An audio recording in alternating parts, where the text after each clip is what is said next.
Hi students, வணக்கம். என்ன பார்க்க போகிறோம்? 7-8 பயிற்சி 8.4 இரண்டாம் கணக்கு என்ன கொடுத்துருக்காங்க? ஏ மற்றும் பி ஆகியவை இரு நிகழ்ச்சிகள். மேலும் பி ஆஃப் ஏ கொடுத்துருக்காங்க, பி ஆஃப் பி கொடுத்துருக்காங்க, P of A intersection B கொடுத்துருக்காங்க.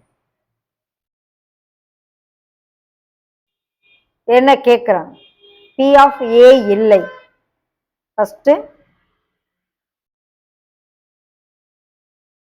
ஏ இல்லைன்னா என்ன அர்த்தம்? ஏ டேஷ் ஏ நடக்கல. ஏ நடக்கிறதுக்கு கொடுத்துருக்காங்க. So 1 minus P of A தான் பி ஆஃப் ஏ டேஷ். 1லிருந்து 4 2 கழிச்சோம்னா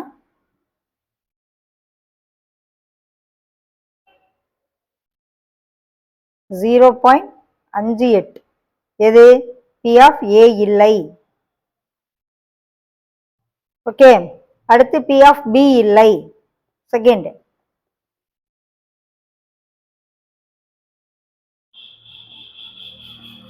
B of B dash 1 minus P of B.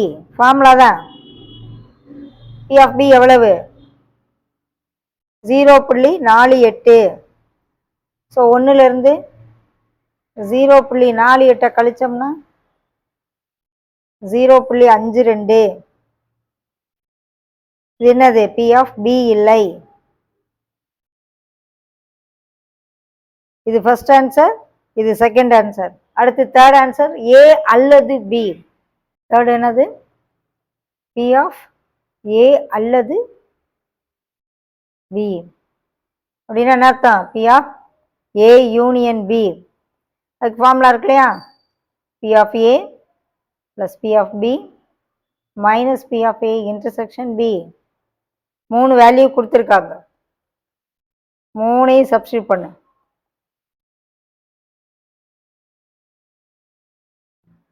கூட்டு மைனஸ் பண்ணு. ஸோ ஏ அல்லது பி. இது ஓகே. 3 ஆன்சர். இது ஒரு ஆன்சர், ஃபர்ஸ்ட், இது செகண்ட், இது தேர்ட். ஓகே.